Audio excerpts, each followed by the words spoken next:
సిద్ధిమాత దగ్గర ఆ జంక్షన్లో ఉన్న సింహం.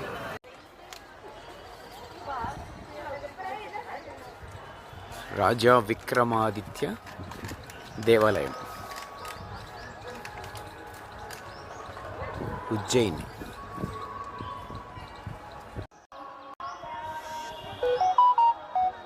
నవరత్న చక్రం, క్షిప్రమాత, ఇక్కడ నది పేరు క్షిప్ర, ఉజ్జయినిలో. విక్రమాదిత్యుడి చిహ్నము ఏనుగులు. మహారాజా విక్రమాదిత్య. మత్యకుమార్, విక్రమాదిత్యుని ఏనుగు. విక్రమచక్ర, విక్రమాదిత్య మహారాజ్. విక్రమాదిత్యుడి కథలు అరబిక్, పార్సీ దేశాల్లో కూడా, భాషల్లో కూడా చెప్పుకోబడినాయంట కాలంలోనే. విక్రమాదిత్యుని విజయ యాత్ర. విక్రమాదిత్యుని చూసే ముందు కాలభైరవుడిని దర్శనం చేసుకుందాం. నేను కూడా చేసుకున్నాక అప్పుడు విక్రమాదిత్యుడి దగ్గరికి వెళ్దాం. కాలభైరవుడి నిజవాహనం.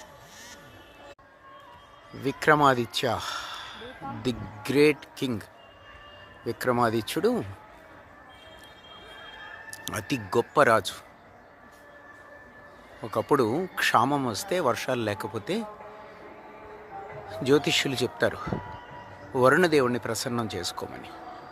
వరుణదేవుడి కోసం ఎంత తపస్సు చేసినా ఆయన కనికరించకపోతే విక్రమాదిత్యుడు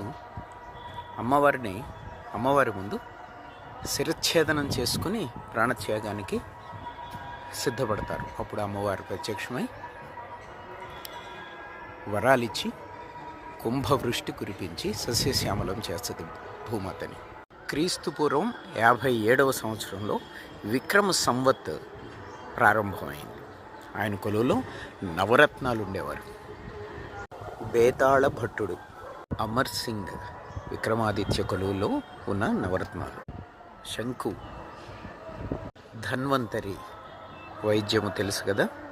మహాకవి కాళిదాస్, అమ్మవారు నాలుక మీద బీజాక్షరాలు రాయగా పామరుడు పండితుడైన మహానుభావుడు. వరాహమిహిరుడు, వరుచి నవరత్నాలలో ఒక రత్నం.